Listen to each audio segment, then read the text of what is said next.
Сәлем достар, каналыма қош келдіңіздер. Жақында маған осы браслеттан 1000 штукқа заказ түскен болатын. Заказды Алматы қаласынан берген еді. Заказды 4-5 күнде орындап беруімді сұрады. Бірақ почтамен бір апта немесе 9 күнде баратынын білдім.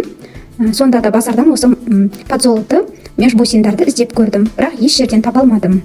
Басқа қаладан бір магазиннен ғана таптым Қазақстан бойынша. Қолымда осының 3 мм түрі болған 60 штук. Бұрын мен красный браслет жасаған едім, содан қалған. YouTube каналын басқа жерлерді ақтарып, бұл браслеттің жасалу жолы еш жерде жоқ екенін байқадым. Сол үшін осы браслетті сіздерге үйретуді жөн көрдім. Міне алдарыңызда мен тапқан магазиндегі осы межбусин Дориконың бағалары. 3 мм-лігі 50 теңгеден штугы, 4 мм-лігі 70 теңгеден, ал 5 мм-лігі 120 теңгеден. Төменде сіздерге осы магазинді қалдырып кететін боламын. Олай болса, әрі қарай жасалу жолына көшейік. Бұл видеода мен сіздерге золоты түрінен үйрететін боламын. Бір размерде, бірақ мына көрсетілгендей ортасына үлкен размерін, жанына кішкентай размерін қолданып, золоты түрін және серебро түрін жасай аласыздар. Немесе екінші суретте көргендеріңіздей, жанына золоты, ортасына серебро етіп қолдансаңыздар болады. Бұл видеода сіздерге жасалу жолын үйретемін әрине. Мендегі мақсат жасалу жолын үйрету екенін білесіздер. Менде бұл жерде 3 мм-лік межбусин Дорико, 3 мм-лігін алуға кеңес бермеймін, айтқандай 4 мм-лігін алыңыздар. Одан кейін бұл жерде бізде жіпті міндетті түрде 2 немесе 2,5 метр алыңыздар, және міндетті түрде золотой бусин алсаңыздар, осындай сары түсінен, ал күміс түсті алсаңыздар, серый түсінен алыңыздар, себебі жіп қатты байқалып тұрады астынан. Одан кейін қию үшін қайшымыз, сосын V7 мыңдық деген клейіміз қажет. Одан кейін кез келген зажигалка немесе спичканы алсаңыздар болады. Одан кейін менде мына жерде кішкентай болғандықтан мен инемен өткізіп отыратын боламын жайлап. Өйткені ортасына 2 жіп өтпейді. Ең алдымен жібімізді қиып аламыз. Менде бұл жерде 1,5 метр жіп алдым. Қалған жарты метрді біз астына қосып тұратын жерін тоқуға қолданамыз. Енді бір жақ жібімізге 2 межбусинімізді өткізіп аламыз.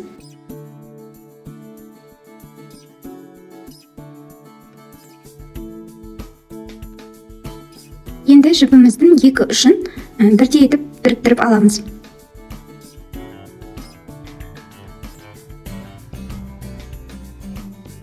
Бір шет жағына браслетіміздің төменгі жағындағы жібі қалатындай етіп қалдырамыз. Ол үшін ең бірінші осылай ортасын тауып, қай жерде примерно болады, сол жерге белгілеп алсаңыздар болады. Одан кейін сол жақта біз түйіншіктеп аламыз, видеода көрсетілгендей етіп. Енді моншақтарымызды сол жаққа қарай апарамыз. Бұл жерде бір моншақпен бастауға болады. Онда сіздер бір жағына жіпке бір моншақты өткізіп, екінші жіпті қарама-қарсы өткізіп, солай бастайсыздар. Ал мен бұл жерде 2 моншақпен бастадым, бірақ бітірер кезде бір моншақпен бітіремін.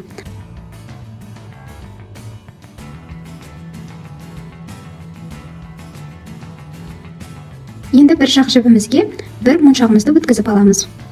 Одан кейін екінші жібімізді соған қарама-қарсы өткіземіз. Бұл жерде менікі тез өтпейтін болғандықтан мен ұшын кішкене күйдіріп алдым. Содан кейін инемен кішкене итеріп кіргіздім. Ал сіздерде 4 мм-лік бусин болса, сіздер оңай өткізе аласыздар. 3 мм-лік бусиннан шығару оңай емес. Осы жерде сіздерге бір ақпаратты айта кетейін. Менде бұл жерде 71 бусин кеткен екен. Оның 2-і төменгі жағына браслетімнің, ал 69-ы браслетімнің өзіне кеткен екен. Егер сіздер 4 мм-лік алатын болсаңыздар, кішкене одан азырақ кетеді, көлемі үлкен болғандықтан.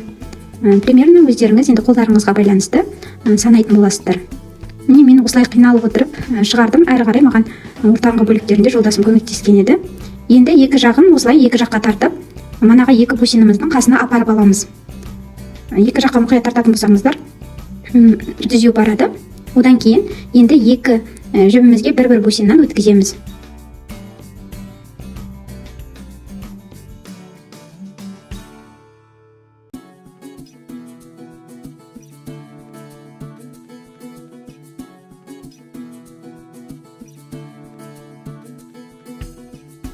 Әрі қарай дәл жаңағыдай қайталаймыз. Бір жақ жібімізге бір бусинді өткізіп алып, екінші жібімізден ортасынан өтеміз. Осылай біздің қолымызға өлшеп отырып, қаншадан кетеді, сонша көлемде біз бусинамызды өткізіп аламыз. Қолымыздың төменгі жағын жауып тұру маңызды емес, төменгі жағына біз шешу үшін ұзартып қысқартатын бөлігін жасайтын боламыз жіппен тоқып.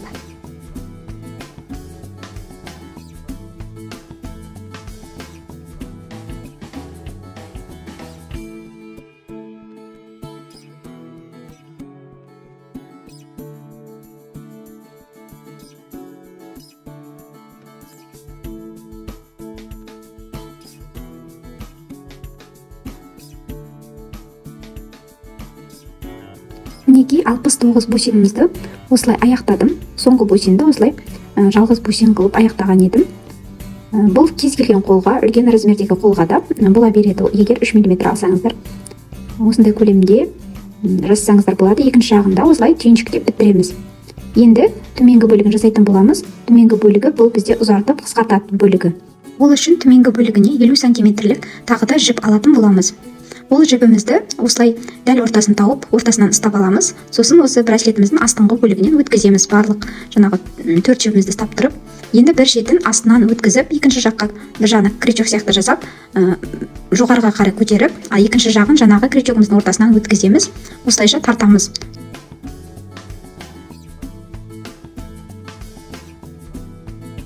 Алғашқы қатарымыз дайын болды. Енді шатасып кетпеңіздер. Енді екінші жағындағы жіптен осылай крючок жасап, мына жіп екінші жақтағы жіптің жоғарына қойып, екінші жіпті жаңағы крючогымыздың ортасынан өткізіп, осылай тартқан кезде бізде осылай әдемі болып тоқыла бастайды. Бірінші оң жақтан бастасаңыздар, екінші сол жақ қайталай бересіздер. Шатасып кетпеңіздер, тек қана бір жақпен тоқуға болмайды. Екі жақтан алып отырсаңыздар, осындай әдемі болып шығады. Сіздерге қандай қалыңдықта келеді, сондай қалыңдықта тоқсаңыздар болады. Мен примерно өзіме жеткілікті қалыңдықта тоқыған едім. Осылай соңына шейін жалғастырамыз. Видеода барлығын анық көрсеттім. Қолдарыңыз жаттыға келе мен сияқты жылдам тоқитын боласыздар. Егер тоқу сіздерге қиындық тудырып жатса, YouTube каналымда менің красная нитка деген видеом бар. Сол жерден тоқылуын үйреніп алсаңыздар болады. Сол жерде де осы тоқылуды көрсеткен едім.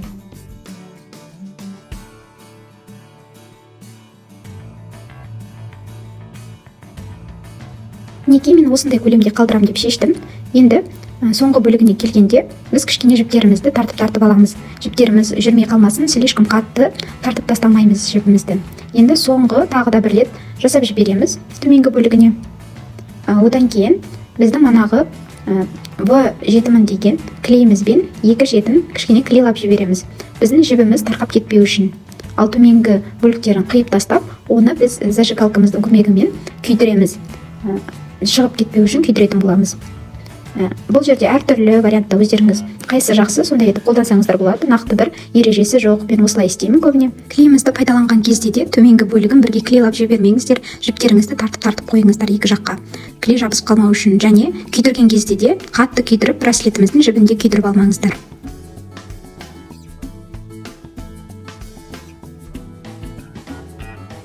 Енді төменгі бөлігіндегі жіпті ұзындығын анықтау үшін осылай моншағымызға шейін қысып аламыз браслетімізді.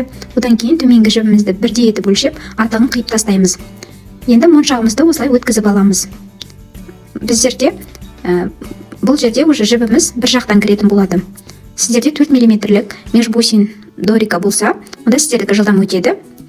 Мен осылай инемен кіргізіп отырмын.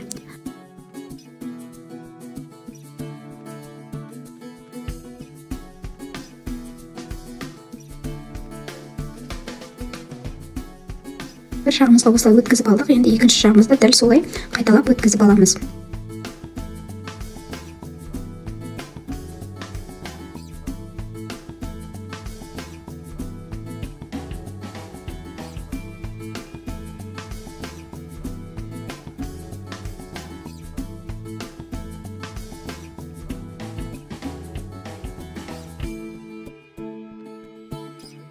Осы жерде енді астыңғы бөлігін түйіншіктеп алатын боламыз.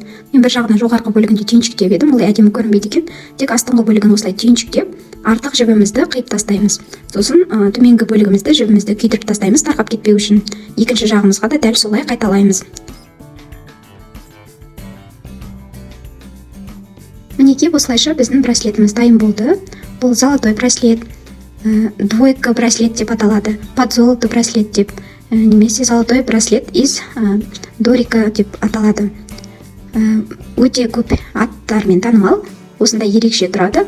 Қолыңызда осындай алтын сақина болса, яғни алтын түсті сақина болса, сонымен серебро түсін жасап алып, серебро сақиналарымен үйлестіріп тақсаңыздар өте әдемі көрінеді. Бүгінгі менің мастер-классым сіздерге ұнады деген ойдамын. Егер ұнап жатса, каналыма тіркелуді ұмытпаңыздар. Лайк басып, комментария жаза кетіңіздер. Сіздермен мен Аяулым Арысқызы. Алған білімдеріңіз қайырлы болсын.